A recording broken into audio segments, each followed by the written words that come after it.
Salut Nate d'il y a 2 ans. Tu le sais pas encore, mais tu vas avoir la chance de rejoindre les jeunes où ils sont. Tu vas devenir travailleur de rue. Tu vas faire des rencontres exceptionnelles. Et respire, parce que tu vas perdre un jeune au passage. Tu as décidé dans l'objectif de te rapprocher de tes valeurs, de déhiérarchiser ta relation avec les jeunes, d'aller les rejoindre où ils sont, plutôt que de leur demander de venir te rejoindre là où t'es. Donc, tu passes de l'intérieur de l'hébergement d'urgence pour les jeunes mineurs à la rue. Au début, tu sais pas trop ce que tu fais. Tu connais pas vraiment beaucoup de gens, mais surtout les gens te connaissent pas. Puis ton objectif, c'est surtout pas de profiler qui que ce soit, puis d'aller les voir, puis d'être genre « Hey, toi là, je pense que t'as besoin de mon aide. » Fait que tu chill. Éventuellement, il y a un jeune qui est comme « Yo, ça fait genre quand même un bout là, que je te vois chiller. T'es qui? » Tu viens d'avoir ta porte d'entrée, en fait, pour faire ton premier lien avec un jeune. Fait que tu te présentes.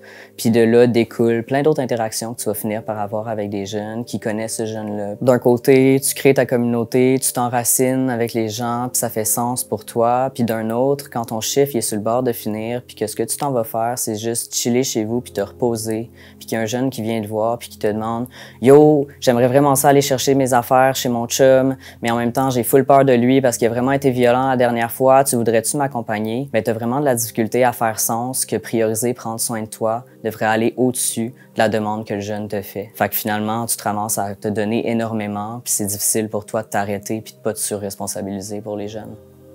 Puis à un moment donné, tu vas faire une rencontre qui va vraiment te marquer. Tu vas rencontrer Lenny. C'est quelqu'un qui va te faire énormément grandir durant ta job parce que ça va t'amener à travailler plein de choses, dont mettre tes limites personnelles, apprendre à faire des interventions par texto d'urgence que tu n'avais jamais faites avant. Qu'est-ce que ça veut dire quand un jeune t'envoie un meme sur Instagram d'une maison en feu? T'es-tu supposé liker, l'appeler en urgence? Donc un matin, tu commences ta journée, puis la première étape dans ta journée, c'est d'accompagner ce jeune-là pour aller s'ouvrir une boîte postale. Tu prends tes choses, puis t'embarques dans le métro. Puis tu réalises qu'avec l'heure qu'il est, tu vas arriver en retard. Fait que tu lui textes, tu lui dis « Yo, sorry, je vais être 7 minutes en retard, j'arrive, ça sera pas long. » Puis il te répond pas.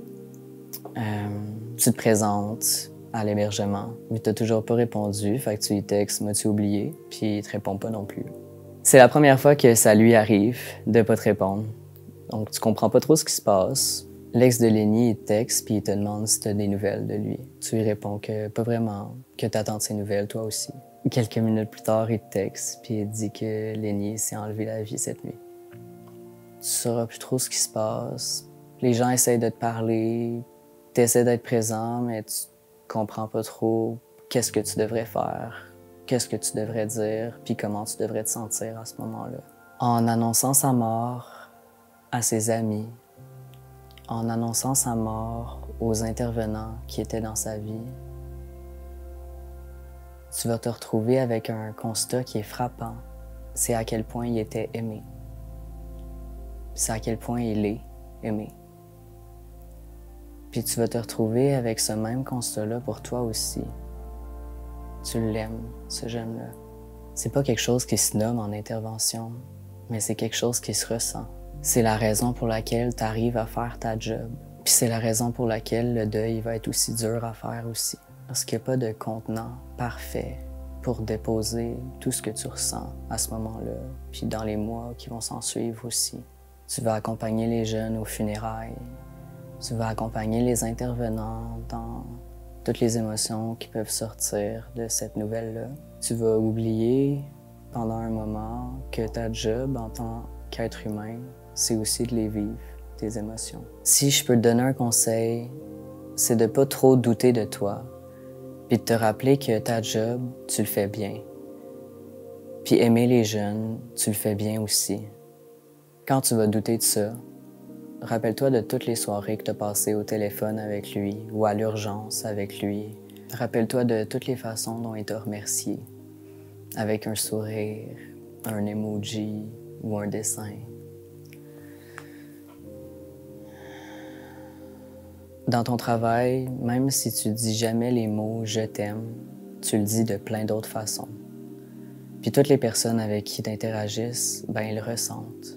Fais-toi confiance, tu vas continuer à faire ce que tu fais.